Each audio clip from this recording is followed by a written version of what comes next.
Well, that was a lovely break that we had.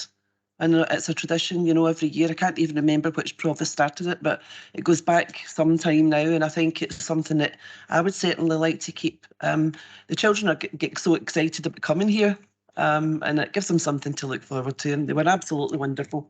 So we are at the item 1 of today's business, which is the minutes of meetings of council boards and panels. Can we agree? Or do we have any questions? Councillor Smith. Thanks very much, Provost. I'm very sorry to be the one who transitions from voices of joy to voice of dissent.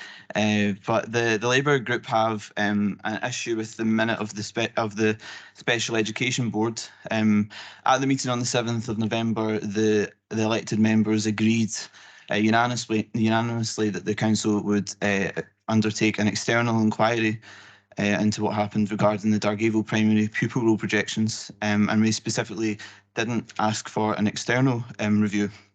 The Labour group have been advised that the council is not carrying out this decision and has instigated an external review instead, which was not what was agreed by the board, and it says in the word inquiry in the minute. So I think there's a few questions around that. One would be, was the leader of the council and the convener in agreement with the decision? And if so, why has an addendum to the minute not been presented for homologation by the full council? The Labour group have been told that Audit Scotland does not carry out inquiries, but does carry out reviews. However, the motion specifically called for an external inquiry by an independent body such as Audit Scotland, and we're aware via the press that officers are having discussions with Audit Scotland. So another question would be, did the council contact Audit Scotland to specifically ask for an inquiry, and if not, why not? So has the democratic decision of the board been overridden, and was the leader or the convener involved in this decision? And at the end of the day, the major question is, why are officers carrying out an external review when Dargaville parents and the councillors of all parties have called for an inquiry? Thank you, Provost. Okay, Councillor Smith. Before I bring in, I think, Stephen, you want to, or Alan, do you want Alan to come in? Okay, but I do believe that Audit Scotland was contacted, and it was my understanding that councillors had been briefed about that in an email from the Chief Executive. But I will... Alan, do you want to come in and respond to the comments? Thanks, Provost. Yeah, I sent a full brief out to all elected members to outline the actions that have been taken following the special board. Could you just reiterate what was in that in terms of reference? In the email? In the email. The email outlined the full details of the terms of reference, which was attached to the briefing. Also outlined the discussions I'd had with Audit Scotland to outline the actions the council was taking in terms of the review discussions with Audit Scotland in relation to their involvement in the review. They indicated at this point they would not be involved directly, but they would review the terms of reference, which they're content with, and I'll await the review being undertaken and completed, and the report when that concludes, and the actions that the council takes in response to that. So at this stage, they indicated they will not be directly involved in the review. Okay, Councillor Smith. I suppose that kind of makes my point that the wording was inquiry, and there are legal connotations associated with that, but that was specifically what the Education Board decided unanimously, and it wasn't a review. So I think it's a kind of question around the transparency of what's going on and the governance of the Education Board here, because the decision was made, again, unanimously, and it seems as if it's been altered in some way that hasn't had the involvement of all the members of the Education Committee. So that's a bit concerning. I'm going to bring in Mark Connigan.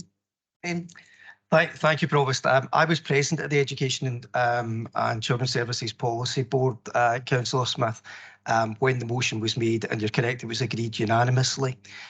If what we're debating here is the use of the word inquiry or review, I did not take the word inquiry to have legal connotations, because, as you indicated, it does have certain legal connotations.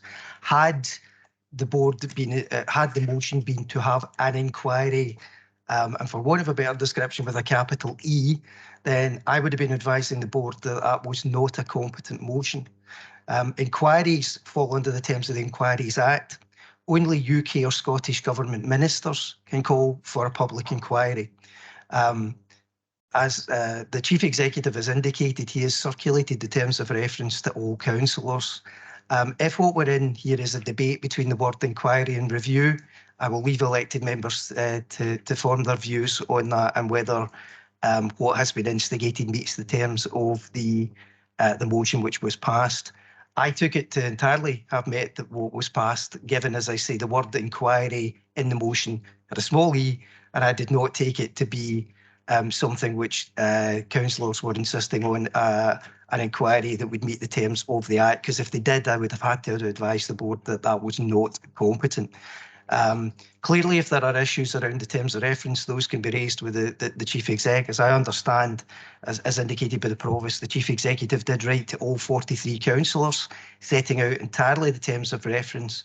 I don't know if any councillor has gone back to the Chief Exec indicating that they do not think that the terms of reference meets what was set out in the terms of the council motion. I have seen the terms of reference. It goes well beyond what was set out in the terms of the motion, and to that extent, my view legally is that the what has been set up meets the requirement of what was passed at the Education and Children's Services Policy Board. As I say, if councillors have an issue around the use of the word inquiry or review, that's a matter for them, and it's a matter for the council today as to whether they wish to take any action in relation to them. Okay, now, I'm happy with the explanations I've heard from Mark Conaghan and Alan, but Ben, do you want to say anything further? I mean, I don't want to stop you expressing I appreciate it. Thanks, Provost. I mean, I can fully accept that there may be legal reasons as to why it can't be an inquiry and it has to be a review. But I think the overall point is, especially given it's such an issue of high importance, that surely that should be open to all possible jurisdiction, whether it be the education, another special meeting of the Education Board, or whether it be brought to the full council, because there may be a difference in the understanding of the language, but to me it does say in black and white inquiry and not review. And there, as I say, there may be good reasons as to why that can't be the case, but surely the decision to change that should be brought forward to either the Education Board or to the council. And I think there's an issue about who makes the decision here, which I assumed would be us. But I think there's a bit of a grey area here that needs to be clarified. Yeah, I think it was pointed out that it would be brought back to the Education Policy Board. Am I right? I believe the Education Chief Executive has given us that his intention was to bring the ultimate report back to full council. Okay. But that would be once the review was concluded. I understand the point that Councillor Smith is raising, but as I say, I think the key issue here is the terms of reference, and whether the terms of reference of the external review, external inquiry, whatever name you want to use for it, meets the terms of what was decided at that board, and I believe it does. The motion did not indicate in any way that members of the board were seeking to approve who was appointed. It gave an indication of a body such as Audit Scotland. I believe the Chief Exec has expressed in his email to elected members why Audit Scotland were not prepared to carry out the investigation in this particular case. They have asked for oversight of the investigative review. They have approved the terms of reference. They have approved who has been appointed, and on that basis, my view is that the terms of the minute that is being presented to the board today has been dealt with. The key point here on this particular agenda item is, of course, the approval of the minute, and whether the minute is an accurate reflection of what was said at the meeting. As I understand it, the point that's been raised by Councillor Smith is he's unhappy with what officers have done following that, not the terms of the minute itself, which is before the council for approval. Okay, I'm going to move on now, Councillor Smith, but perhaps it would be a good idea for you to maybe have a little meeting with Mark and go into this in more detail and let him know what your concerns are, and I'm absolutely certain he'll try and help. Okay. Provost, I've had my hand up for quite a while. I'm in Sorry, Glen- Eddie, Councillor Devine. Yeah, two questions. I fully agree with what Councillor Smith has said there. My reading of it was exactly what Ben Smith said. However, Alan Russell said Audit Scotland were not prepared to get involved at this point. And Mark Connan said are not willing to investigate. Which one's true? Alan. Sorry, could I Yeah, also just to clarify for Councillor Devine, as I said, Audit Scotland will maintain an oversight of the review. They will review the report findings, and they will review the actions, if any, the council takes in response to the report and the review and the review findings. At that point, Audit Scotland will assess their own view of the situation and may take further action as appropriate, or indeed take no action if they're satisfied the council's fully investigated and handled the situation appropriately from their perspective as the council's external auditors. Councillor Devine. Could Mark explain why he said they were not willing to investigate? That was his words. Mark Connan. Yeah, Mark, sorry. Thanks, Councillor Devine. I think Alan's just confirmed what I was saying.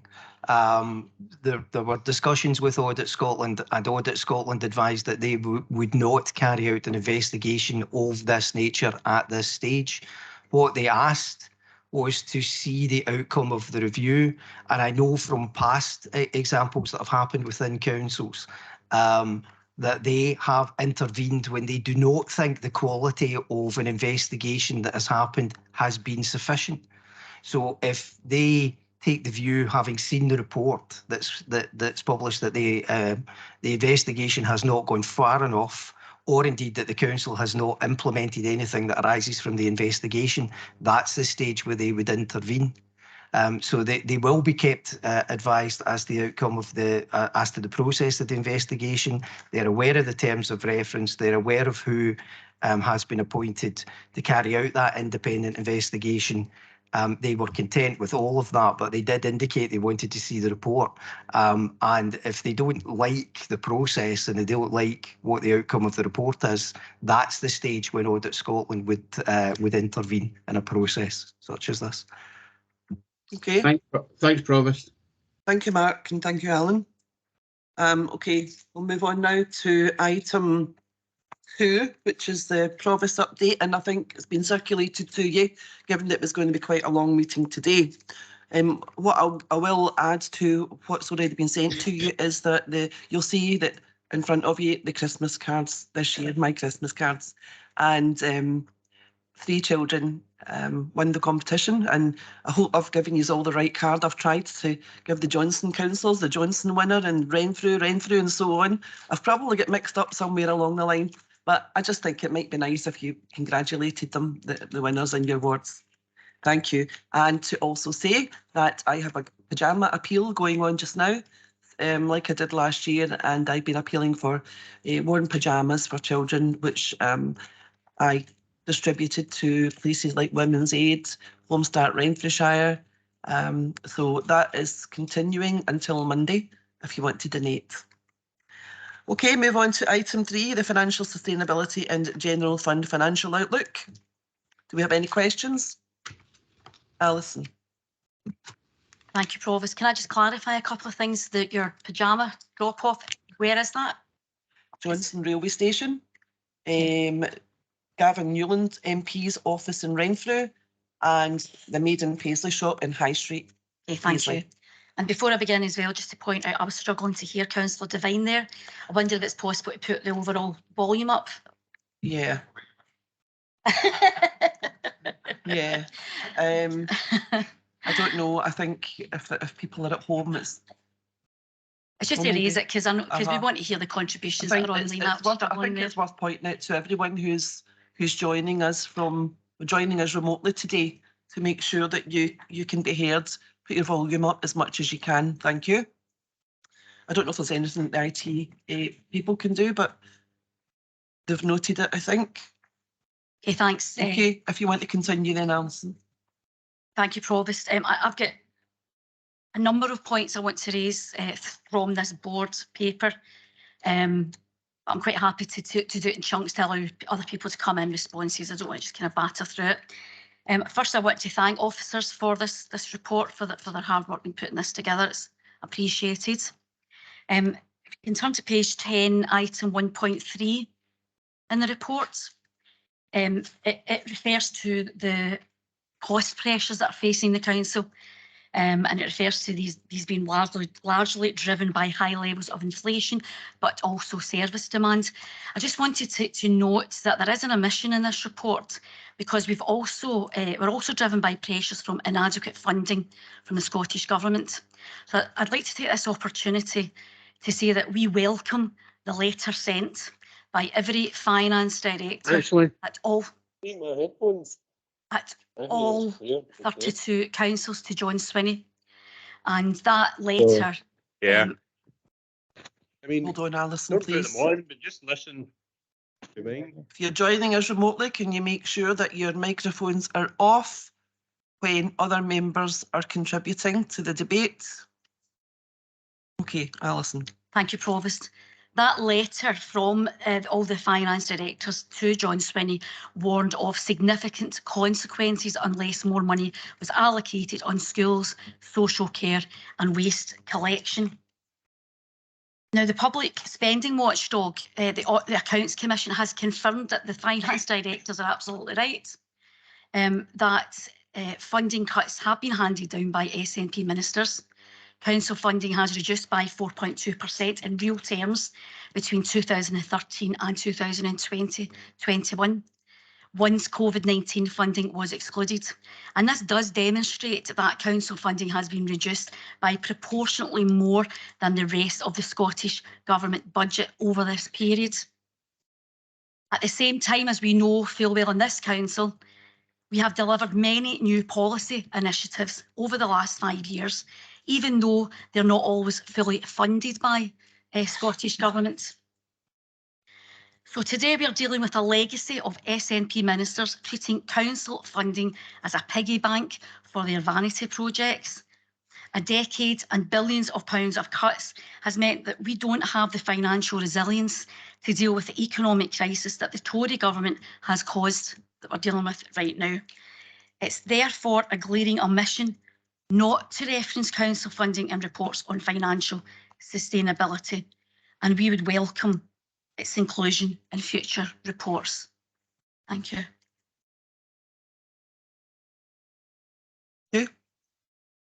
Yeah. Thank you. I say, would you like me to? I realise that's a rhetorical question. Not really, but you can go on. I feel I need to give me your place to give me an answer. Thank you, Provost. If we can move to page 12 of the report, which is item 3.4, where the report speaks to the impact for the Scottish budget on Barnett consequentials. I think there's a key reference here where it talks about the Scottish Government has announced that it will pass on all health consequentials, but has made no such commitment for education. I really do find that absolutely staggering. That education in Renfrewshire will miss out from Barnett consequentials in addition to the cuts to our attainment gap funding and the costs of correcting the Dargavo school roll mismanagement. And I think this clearly illustrates that education is not a priority for Nicola Sturgeon. She asked to be judged on her record on education. And I think given the dire attainment gap results that were published yesterday, I think we can judge her to have failed. Just to finish on this point, I'm sure I remember that around that time that FM says that her neck was on the line on this issue. I don't hear a resignation, so I'm taking that's just another SNP promise that doesn't come to anything like national energy companies or ferries that don't sail. But to end on a more positive note, given it is towards the end of the year, I have one more contribution to make in this paper, and that's from page 14 on item 4.3, where It talks about increased social care funding, which in recent years has been passed in full to the Health and Social Care Partnership as a condition of local government settlement. And we want to be very robust in our comments here. That the Labour group agrees with the Finance Director here that this position is not sustainable moving forward, and that Council will work to continue to work through COSLA to emphasise the restrictive financial impact of such conditions. We fully support efforts via COSLA to alter the structure of this fund for social care, and we do agree that Council should have full autonomy over how this funding is dispersed. So we will continue to support this Council and their officers in all their efforts to make that happen. Thanks, Convener. I think, Councillor Dowling, all the issues you raised there will be getting played out in the Scottish Parliament right now, which is right and proper. That's where it should be getting played out.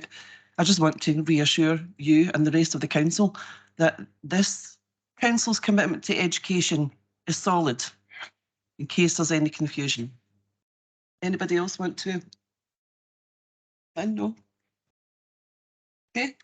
Do you want me to bring in the Director or anything to talk about, sorry, the Chief Executive to discuss any of the points you raised? Well, I think it would be useful, because while I fully appreciate that most of the cost pressures that this Council are facing are out with the control of this Council, and that councillors and officers doing their level best to meet the challenges that it presents, I think it is incumbent upon us, when we're presenting financial reports that are also available for the public to reference, that they fully capture the external pressures that we're facing. Yes, we've got inflation going through the roof.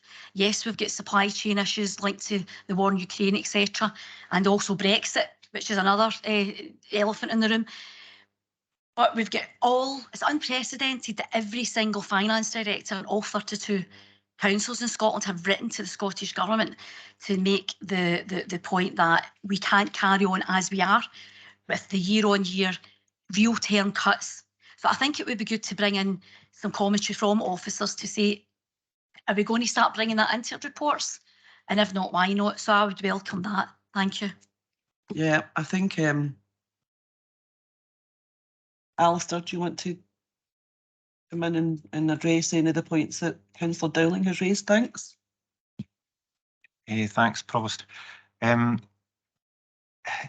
obviously we'll wait to see what the outcome is from the draft Scottish Government budget that will be announced this afternoon. I suppose just a word of caution. Sometimes the level of detail that is provided in terms of the Scottish Government budget, it takes a period of time for us to assess as an individual council what that may mean for us in terms of our like-for-like position in terms of a revenue grant position, but we'll assess that over the coming days.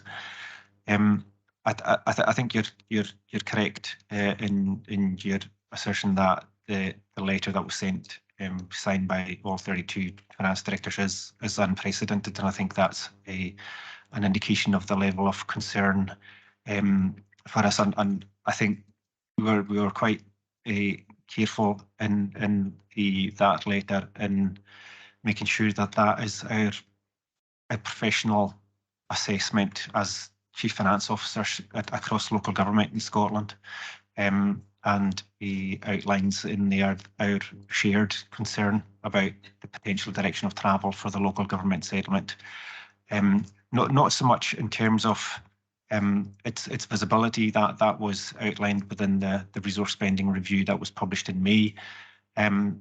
But if that position is not altered by the Scottish Government, given the financial challenges that councils are facing, and to be fair, that lots of areas across the public sector are facing in terms of the very high levels of inflation that are being experienced just now, and that I've tried to outline in the report, then that is going to be increasingly difficult for councils to manage within a fixed resource envelope.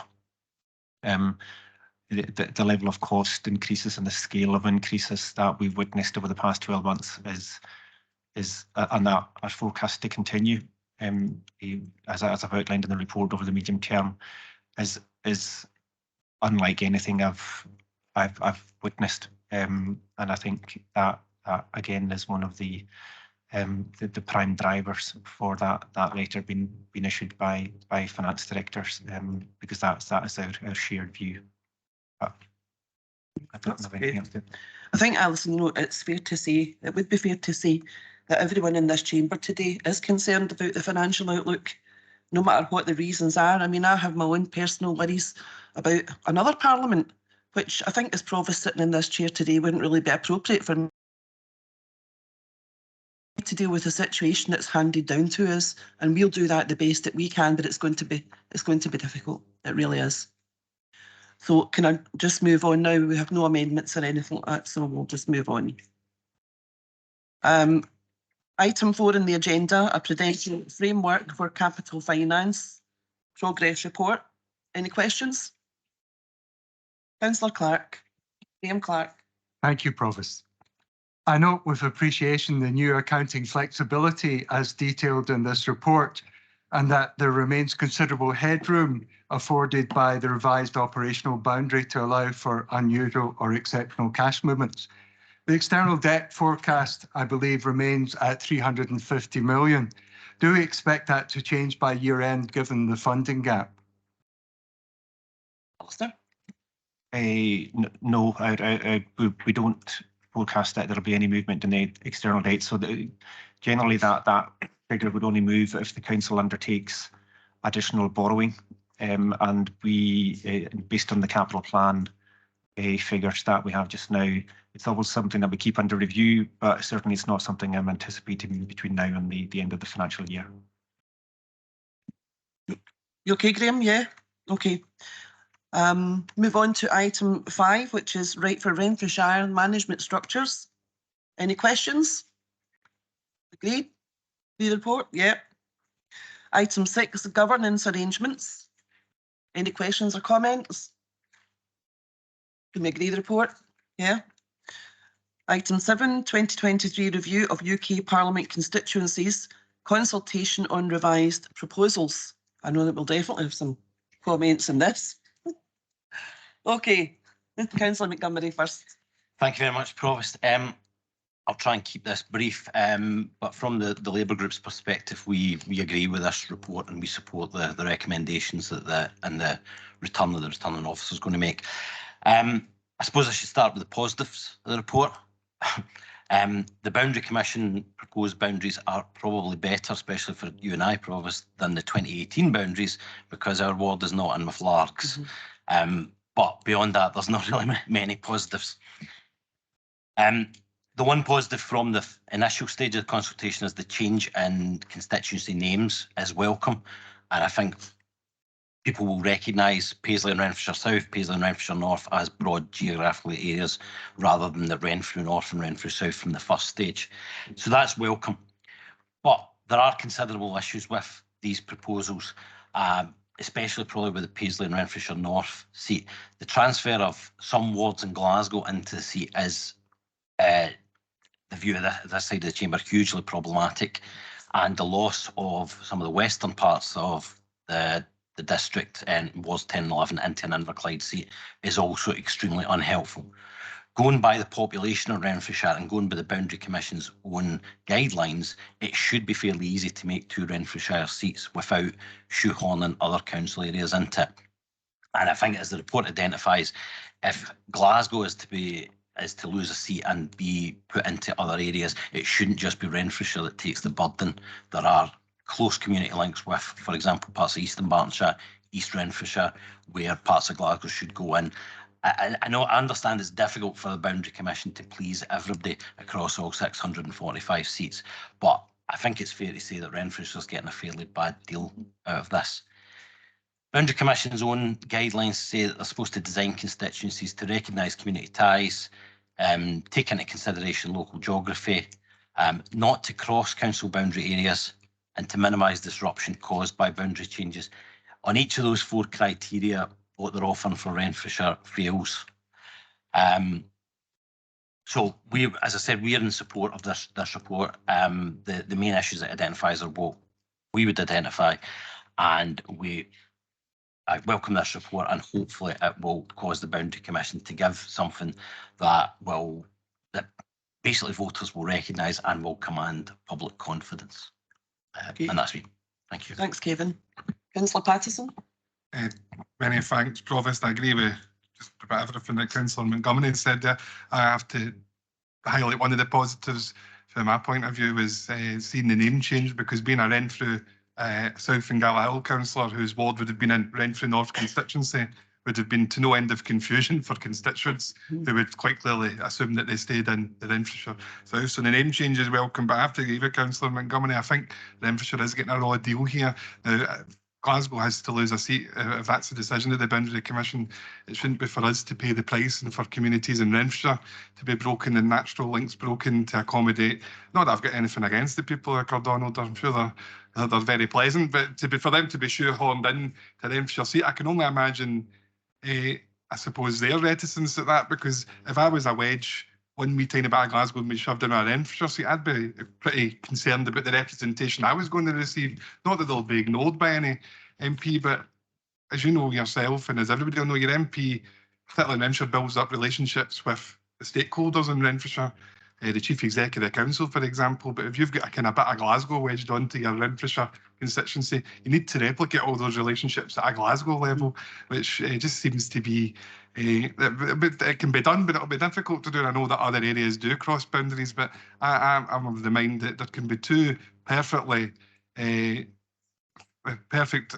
There could be two constituencies completely within the Renfrewshire boundaries, in my opinion, keeping in mind all the criteria you need to stick to. So hopefully, we've seen many iterations of this. This is probably one of the better ones, to be fair, although I was looking forward to going down to Millport to campaign during the summer, to be honest with you. But to be fair, so hopefully the Boundary Commission do have a further look at this. I know it's going to have to get passed at some point, but hopefully there's a bit of room to get a better deal for Renfrewshire in terms of the boundaries that are being put forward. Thanks. Yeah, I think we're all in broad agreement with his response. Oh, sorry, Andy Steele, Councillor Steele. Many thanks indeed, Provost. Yes, I won't waste time repeating what Councillors Montgomery and Patterson have said very strongly. I'd like to commend the work done in this by the Deputy Returning Officer, and I very strongly support the report that was put in. I wanted to just speak very briefly on the wider issue of wards, not just Westminster boundaries getting reviewed. Councillor Jacqueline Cameron, Councillor McMillan, Councillor Hood will be well aware the ward I represent stretches for the boundary of Howwood into Paisley, and even in a multi-member ward, that is a ridiculous amount of ground to be expected to be covered competently. None of us object to doing it. What we object to is our ability to cover so much ground and deliver for our constituents. So I'd urge the Boundary Commission not just to look at this, but have a look at local council boundaries as well, maybe revisit them, and the sooner the better. Thank you. Thanks, Councillor Steele. Councillor Max McLaren. Hi, I'd just like to reiterate everything that everybody else has said, and to say that I agree with the points in the report as well. I mean, as a councillor who's always had their ward split between the two Westminster constituencies, it's always led to a great deal of confusion. The changing of the boundary within my ward is very slight, but it will lead to more confusion because it only affects a few hundred, and maybe even less than that, people who will now have a different MP under these proposals. And to bring another ward in by splitting up the Linwood ward is just, it seems ridiculous when there's already confusion with wards being split up elsewhere between these two constituencies. I just don't really understand why some of these boundaries were moved. And as everybody said, Renfrewshire can accommodate 2 seats as it is, so they should have made the changes elsewhere. Thank you, Councillor McLaren. Councillor Robert Innes. Oh, sorry, Audrey Doig first, please, and then Robert Innes. Robert and I are probably going to say the same thing. The utter confusion that there'll be in Houston when they come to vote in any election is going to be unbelievable, considering that each of the elections that they have locally, Houston as a whole, MSPs, Houston is split, and now with this commission, basically what they're going to do is put the Houston vote into Inverclyde, basically, which means that the voice of the people that are in Houston basically is going to be overrode by mostly Inverclyde issues. Houston objected strenuously about splitting of the ward in the first place when it came to the the Scottish national elections. I think that the people of Houston are getting a bad deal this time because their voice is going to be diminished within the seat that it's in just now, which is all of Renfrewshire and a bit of Kilmacombe, whereas the opposite is happening with the Westminster seat. And I think, like everybody else, that mucking about with Renfrewshire is done every time it comes into boundary commission look at and reviews. I think it's about time we had a bit of stabilisation instead of breaking up the western part of Renfrewshire. Thank you. Thank you, Councillor Doig. Councillor Robert Innes. Yeah, it was just basically the same as Councillor Doig was going to say there.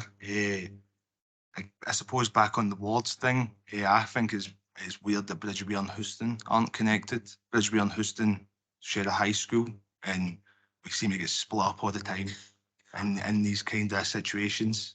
It was just to highlight that Bridgeway and Houston should be closer together in these situations. Thank you. Thanks, Councillor Innes. Councillor Andy Doig. Thanks, Provost. The point I'd like to make is it's not central. I don't want to repeat anything that other elected members have said, but it's more to do with, Provost. Is it too late for the Chief Executive to make a comment about the sheer size of Westminster constituencies now? If you go back, and there's people in this chamber who, like me, have a certain political vintage, if you go back some 30, 40 years, I think the average Westminster constituency was roughly about 35, 40,000 electors. Now, they all seem to be coming up to about 70,000, 80,000. Now, in the absence of having a PR system, for example, like a multi-member system as we have locally, that's an incredible burden on any given parliamentarian of whatever party or political persuasion. To try and represent 80,000 electors is really quite, I mean, it's well nigh impossible. That's an incredible amount of people for one person of one party to try and represent.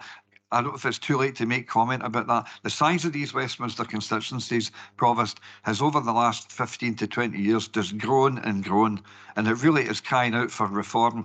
Whether people believe in the union, whether they believe in independence, there's really some radical need for radical reform of these elements at Westminster, and I do believe that it's long overdue.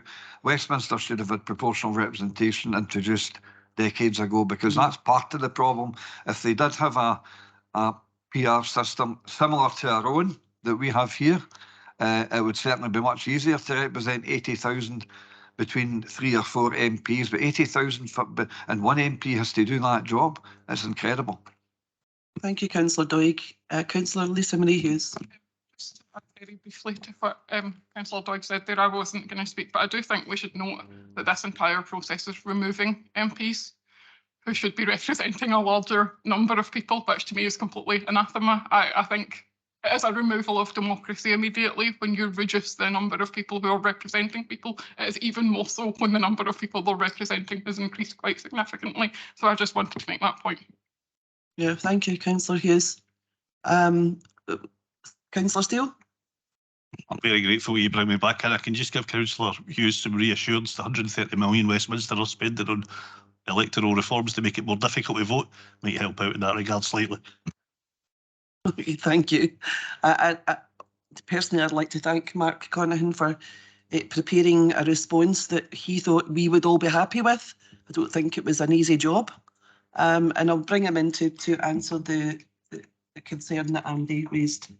Yeah, yes. The short answer to Councillor Doig's query is that it's not something that we can deal with as part of this process. It's been a Westminster Parliament decision, Councillor Doig, and indeed the reason, coming back to Councillor Hughes's comments, that Scotland is losing 2 seats as part of this process is that the UK Parliament has decided to try and standardise Westminster population sizes. The position historically has been that constituencies within England have had a greater population. Geographically, the average size far smaller, but a greater population than that has been the case in Scotland, Wales, and to some degree Northern Ireland. The view that the Parliament has taken is that the parliamentary constituent sizes should be standardised in terms of population, which is why the Boundary Commission in this case is working to, I believe it was somewhere between 70 and 77,000 electors per seat. The only departure from that is where the geographical size goes over a particular limit, in which case the constituency can be limited in population. So that's really only very rural areas like the Highlands where you're seeing seats of a lesser size, and some of the island seats where, again, it's been decided that on a geographical basis they would be protected. So the net result is that every Scottish seat is going up in terms of population size, and as Councillor Hughes indicated, we've Scotland as a whole's lost 2 seats. Wales, I believe, has lost 8. Northern Ireland has stood still, and the 10 seats that have been lost between Scotland and Wales have gone to England because of the population requirements. So that would be a UK Parliament matter. That would not be a matter which the Boundary Commission could address. It would obviously be open to councillors to take a view as to whether a motion would be passed at a future council meeting to make representations to the Parliament. If I can just pick up Councillor Steele's point and a couple of the other points that were made about the council ward boundaries, we're not due a national Scottish local government review for a number of years. I think it's 2026. Please don't hold me to that, but I think it's at least that far off. I think there is a distinct possibility that we may end up with an interim review that's in Renfrewshire only, because the population growth, particularly around Dargavel, has been such that the size of that ward in terms of population numbers is now vastly disproportionate to the number of councillors. It's a 3-member ward. It's now got the number of residents within it, which would make it about the same as most of our 4-member ward sizes. So there is the possibility that the Boundary Commission may choose to carry out an interim review. We were asked to supply some information in relation to that, I believe, about 18 months ago, which we passed on, and I've heard nothing further since then. If they choose to launch an interim review, then obviously they would, even if they were to look at that ward, that would be a knock-on for other wards, and there would be at least an opportunity for members at that stage to be making the points that have been made today. But if that doesn't happen as an interim review, we'll have to wait until the full review. I hope that's helpful. So can we request a review? No, Provost, it's a matter for the Boundary Commission, and as I say, they do monitor these matters, and I think, as I say, that's why they made the inquiry. I believe it was about 18 months ago. The reason I'm so hesitant is just because, given COVID and the passage of time, I think members will be aware that sometimes you think things are an awful lot longer ago than they were. I'm fairly sure this happened after the first lockdown, but it could have been before. Okay, thank you, Mark. Okay, can we agree the report then? Yeah, the response? Thank you. That brings us on to the motions, and item 8 in the business is motion 1. That's Councillors Ann-Dowling and Caroline Davidson. Have an amendment? Not for this one? Okay, that's fine. Sorry, I was getting mixed up there. Okay, we have an amendment from Councillor Leishman. Has that been circulated?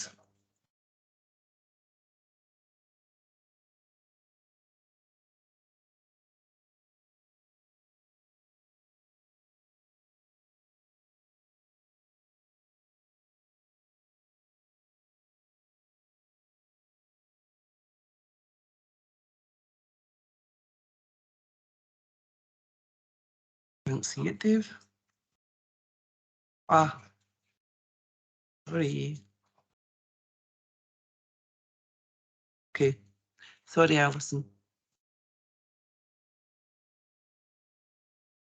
Alison, do you want to? Sure. Okay, I'll give you a couple of minutes.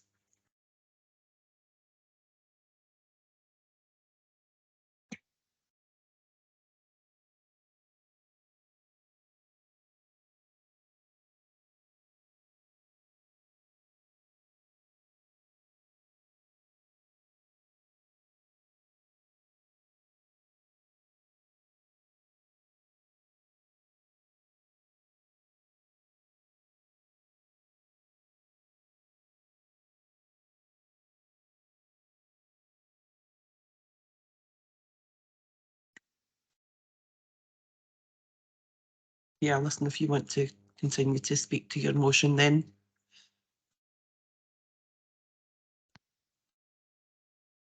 Thanks, Provost. This motion calls for the UK Government to accept the findings of the Parliamentary and Health Service Ombudsman that 1950s born women have been severely affected by DWP maladministration.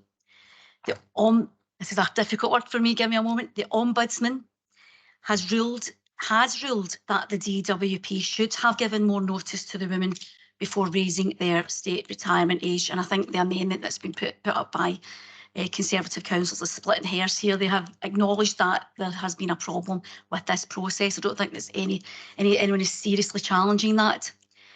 And to underline that point, in response to all-party parliamentary group on the state pension inequality for women, states that now is the time for the Ombudsman to recommend that the 1950s women be given fast and proper compensation at the highest level.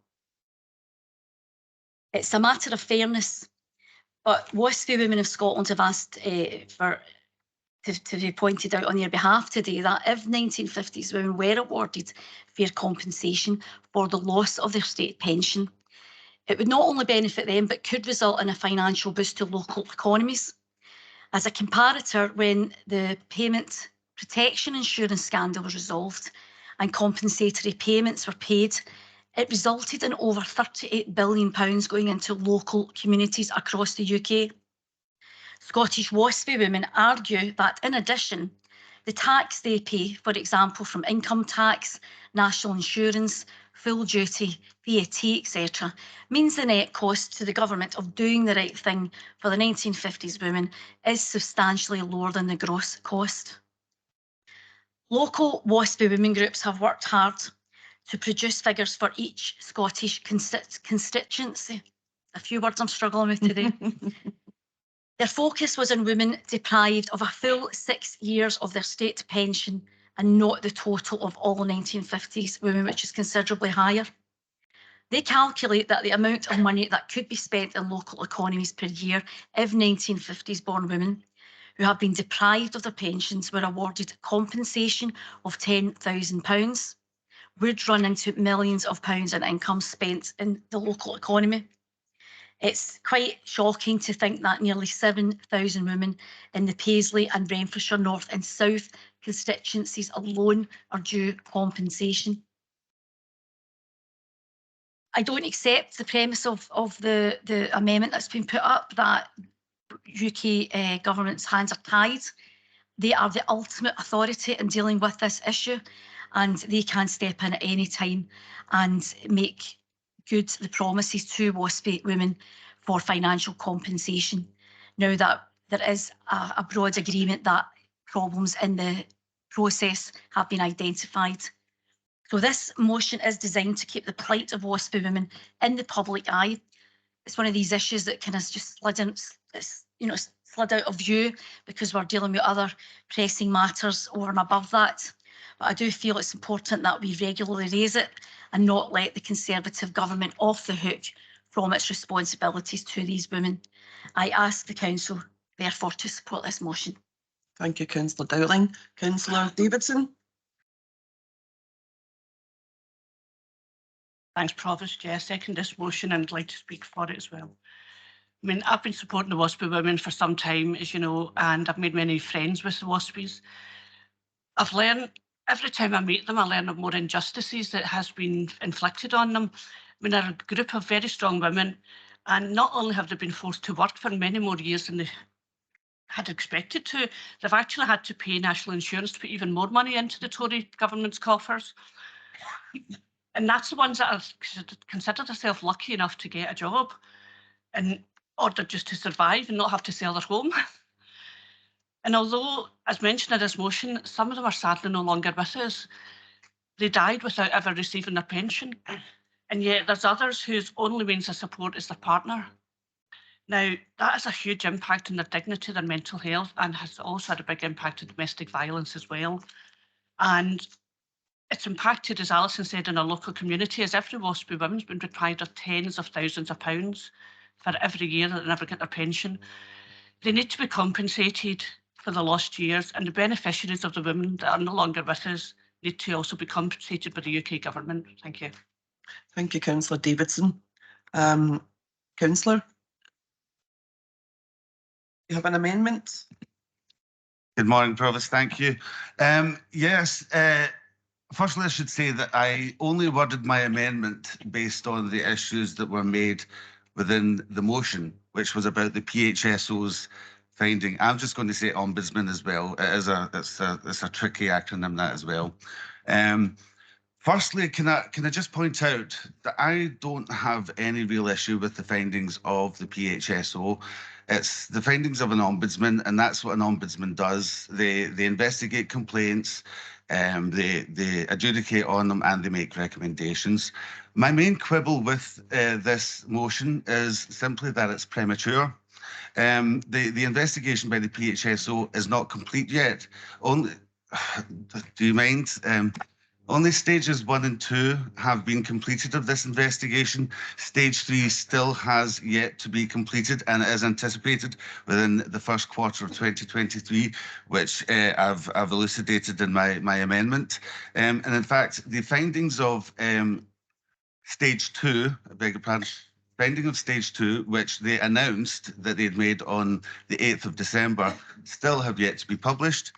Now, I know how everybody in this, sorry, not everybody, I know how most people in this chamber feels about the Conservative government, but I think even the most reasonable people would concede that a government can't act on recommendations that haven't been made. I think it's only fair to wait until the PHSO has completed its investigation and then made the recommendations to the government, and then perhaps we can debate the government's response to it.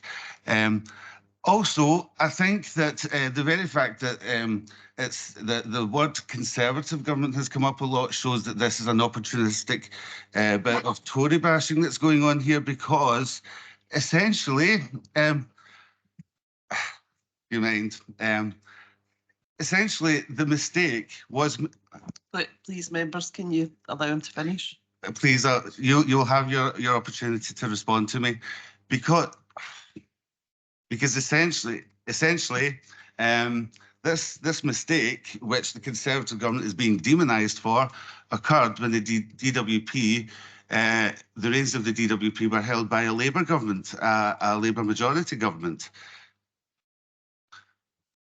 Provost, it's the way my brain works. I get really, really distracted if I hear too much. Yeah, I've already requested that the members allow you to speak. I'm sure they'll come in with their own. Yes, I have Asperger's, and so all these distractions really make me lose my track. Hope the councillors have noted that. Okay, thank you. Where did I get to? Yes, well, it was Labour. It was the DWP under Labour that actually made this mistake. When the Act was first instituted in 1995, the PHSO did find in its investigation that everything was correct and done correctly and promptly at that point. It was only in the mid-noughties, we all remember that was a majority Labour government. That's when the mistake occurred. So I can't understand why the Conservatives are, why the Labour is cross with the Conservatives, because the Conservatives have yet to get round to correcting their cock-up. And the last point I would like to make really is, I do think there is a tone of presumption within this motion that the Conservative government won't act upon the recommendations of the PHSO. Again, that's really making predictions, and nobody in this chamber has the power of prophecy, I don't think. But the truth is, excuse me, since the Conservative administration that was elected in 2019, it hasn't been a frugal administration. It has, since in the 3 years that it was elected, the Conservative UK government has given out the biggest furlough scheme in the world, one that saved my job, definitely, and thousands of others. It also, this summer, enacted one of the biggest, one source says the biggest, but I'm not going to, but it's conflicted, one of the biggest energy bailout packages, which is probably the biggest market intervention in UK economic history. So I think to presume that the Conservative government will not honour its obligations and will be very frugal and miserly about any recommendations made by governmental bodies is unfair, presumptive and premature. Thank you. Thank you, Councillor Leishman. Your seconder is Councillor Neil Graham. Second and reserve the right to speak, thanks. Okay, thank you. Councillor Mags McLaren.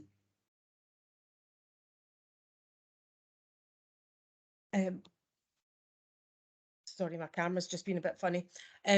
Yes, I would just like to say that I wasn't going to come in on this, but in terms of the amendment, I do feel for transparency, I need to say that I was one of the women in 1995 who was not actually communicated with to tell me that my state pension age was harmonised. And I really feel for all these WASPI women, because at least I had a wee bit more notice when I actually realised, I think it was about 2015, I actually became aware that I would not be 60 when I was going to retire, but I would be 65. Now, maybe I had missed all the things that people were telling me all the way along the line, but at no point did I get a communication from the government. So just for transparency, I should actually say that the amendment has raised something that actually affects me. Thank you, Councillor McLaren. Me too, but I just didn't want to say because it would have revealed my age. Okay, Councillor Michelle Campbell. Thank you, Provost. I would just like to offer my thanks and gratitude to the movers of this motion. I completely agree with this motion coming to our council, and in particular, I would like to thank Councillor Davidson for her comments, because that's the particular point I wanted to make about the impacts. It resonates further, and there was mention of tone, and this has Councillor Campbell, can I just, I'm sorry to interrupt you, I really am, but we're finding it difficult hearing you. I don't know whether you want to kind of move closer to your microphone. Is that better? A little bit. Okay, I'll see if this helps a little bit. That's a little bit better. Okay, right, okay. Thank Sorry, you. Cheap headphones, I do apologise. I can't possibly ever agree with the amendment that's been put forward. The maladministration by the DWP and the misogyny that has not been discussed has to be addressed in the room. A group full of Tory councillors, which is full of men, thinking that they've got the right to dictate to women, have been so unfairly treated is an absolute galling statement. I think that we have to stand behind these women, because it's not just the fact that they haven't received a payment. It's not just the fact that they're dying, which is absolutely disgraceful that they're going without their pension. But, you know, to try and make wider points regarding the things that this UK Tory government are doing, what about the things that they're not doing effectively? The cost of living crisis is affecting these women harder than it's probably hitting most, because of the inequality that they've faced. And I think that to try and silence their voices and try and remove fair and equal representation of their views, when this council is a pro-female council, we will always stand up and stand against misogyny. And I know that that is a council-wide shared viewpoint across this chamber. So I will not stand silent when the language that has been utilised and the tone that is being presented in this chamber is absolutely disgusting. I won't stand for it, and I stand by these women. Thank you. Thank you, Councillor Campbell. Councillor Audrey Doig. I wasn't going to say anything. Sorry. I wasn't going to say anything in this debate until I saw the Tory amendment. I am a WASPI woman. I'll be 65 next April, which even back then, when I was working hard full time, was a retirement age for the men. I can't retire then because my age of retirement is 66. So that's 6 years that if I hadn't been in a very good pension, as in Strathclyde pension, I wouldn't have been able to retire early the way I did. I do think the Tory government are very particular in what they do go for and what they don't. The fact that they went very, very carefully to put out all the contracts in the early part of the pandemic and to basically, as we've known in the last couple of weeks, to basically favour their friends in the Lords in getting the different contracts, and for the things that have happened during the energy crisis, they can, when they want to, move things very quickly and basically help people out. It's time they decided to help the women in this country quicker than they'll ever do. So tell your pals in Westminster, look at the women and help them, and know they're pals with all the money. Thank you, Councillor Doig. Councillor Marie McGurk. Sorry, yes. Sorry, thanks very much, Provost. Like yourself, I'm also a WASPI woman. But I actually appreciate the fact that you brought the motion today. Hold on, could you hold on, Marie? I apologise. Is that me? There's something wrong with the sound system, Provost. It's not. It's when members are speaking, we can hear an echo here. I know that. I know somebody didn't turn their speaker down. That's what happens when you don't turn the speaker down on your laptop. It interferes. It gives you an echo when you speak into the microphone. Councillor Marie McGurk. Right, I apologise for that. Hopefully it didn't come from my machine. But basically, what I want to say, well done for bringing this motion to the chamber today, and for the comments that both yourself and Caroline made today. I think they're apt, and that's certainly the views that I received from people who have suffered because they didn't get their pension in time. I'm very fortunate I've been able to work and continue working.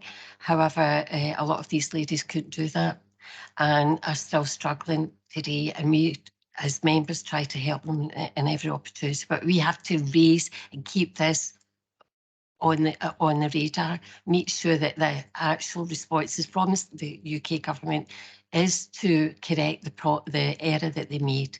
And I'm not necessarily saying it was just the Conservative government, but what I'm saying, they are the ones that are in power just now and can fix this, and they should be doing that as quickly as possible. Thank you for that. Thank you, Councillor McGurk. Councillor Neil Graham. Thanks, Provost. I think it was Councillor Mags McLaren that raised her. She never got notified. I think that's an argument that she has to take to the PHSO. In 2017, I attended a meeting with Councillor Dowling, Councillor Ann-Dowling, at the Paisley Grammar School, and our position in this matter was that the Scottish Government could and should be using the powers that they have under the Scotland Act. So I would like to ask, maybe in her summing up, why her position's changed in that, because that certainly was our main argument on the issue, that if the Scottish Government, they do have the powers to intervene if they felt so strongly. So maybe just in her summing up, she can clarify her position on that. Thanks. Yeah, I'll leave that for her to decide whether she wants to or not. Okay, Councillor Cathy McEwen.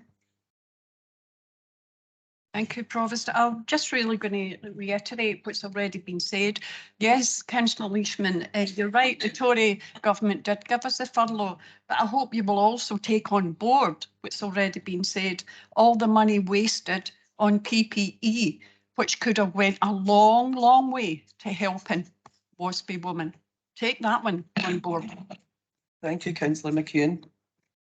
Okay, we have no other speakers just now, so I'm going to bring in Caroline Davidson. Do you want to come in, Caroline? I'll have to let Alison sum up. And that's fine. Okay. Reject the amendment as well. Councillor Ann-Dowling, you can sum up. Thank you, Provost. Well, where to start? I think it's important to start this my summing up by saying that this is not an example of Tory bashing. This is part of the work of councillors in this chamber to hold political parties to account for areas of policy that they hold responsibility in. And unfortunately, whether it makes you uncomfortable or not, which is not my intention at all, the Conservatives are in government at the moment, and this is a policy that they hold responsibility for. I completely reject comments about the culpability of the Labour Party here. The Labour Party have not been in power since 2010. The Conservatives took power 2010, which is nearly 23 years ago now, sorry, 13 years ago, plenty of time to resolve this issue. And given this is a time-sensitive issue where the women affected are ageing out, and as Councillor Davidson commented, in some cases dying before this has been resolved, I think it's absolutely incumbent upon the Tory government in Westminster to address this issue as quickly as possible. Now, you mentioned that the Ombudsman had reported on the 8th of December, and you're absolutely correct. I just want to read out a quick extract of some of their summaries. For their findings for stage 2, they have found that there was maladministration in the DWP's communication about national insurance qualifying years, and there was maladministration in the DWP's complaint handling. Now, that's established now. I see no reason, given the facts that I had previously covered there, for the government to waste any further time in making moves to put in some kind of reparations to these affected WASPI women. Yeah, and yes, Councillor Graham is absolutely correct. I have followed and supported this campaign for a great many number of years, which I'm very disappointed to say, given the other factor that I mentioned there. But I did argue at that time that part of the responsibility for reparations did lie with the Scottish Government. That in no way contradicts the point that I'm making today. The Conservative Government have got the powers under the Acts that they hold, under the reserved powers that they have, to make the WASPI women whole. They can do that today. Nothing's stopping them. The Scottish Government also has powers to take mitigating actions, and the then Minister, Jean Freeman, confirmed this was the case. But it's not the Scottish Government's responsibility to resolve a pensions issue that is a reserved issue to Westminster. That lies with the Conservative Government. I would very much welcome the SNP government in Holyrood to say, yep, we recognise this injustice and we will use our powers to actually put some kind of compensation in, for example. This is not part of this motion, so I'm not going to expand into that today. It wouldn't be appropriate. But right now we're discussing the responsibilities of the Conservative Government, and they are failing these women. So I ask that this motion is supported, and I thank you for your time. Thank you very much, Alison. I think it's important to at this point to let the women know that, you know, every single female member of this council supports their endeavours, and I think it's important that they know that. Okay, so we'll go to the vote now. Thank you, Provost. It's a roll call vote. We have a motion by Councillor Ann-Dowling, seconded by Councillor Davidson, and an amendment by Councillor Leishman, seconded by Councillor Neil Graham. Could members express whether they are voting for Councillor Ann-Dowling's motion or Councillor Leishman's amendment? Councillor Adam. Motion. Councillor Airlie Nicholson. Motion. Councillor Ann-Dowling. Motion. Councillor Burns. Motion. Councillor Burns. Yeah, motion. Thank you. Councillor Jacqueline Cameron. Motion. Provost Cameron. Motion. Councillor Campbell. Motion. Councillor Clark. Motion. Councillor Davidson. Motion. Councillor Devine. Motion. Councillor Andy Doig. Motion. Councillor Audrey Doig. Motion. Councillor Gilmour. Councillor Grady.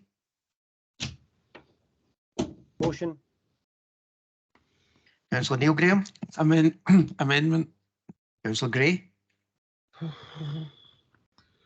Amendment. Councillor Hood. Motion. Councillor Hughes. Motion. Councillor Innes. Motion. Councillor Leishman. Amendment. Councillor MacFarlane.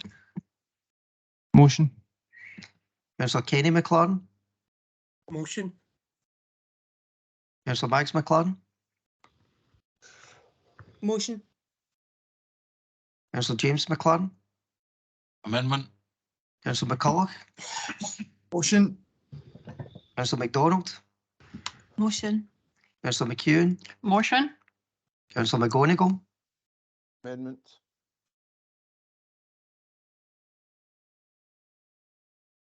Amendment. Sorry. oh, thank you, Councillor. Sorry, apologies. Councillor Maguire, Motion.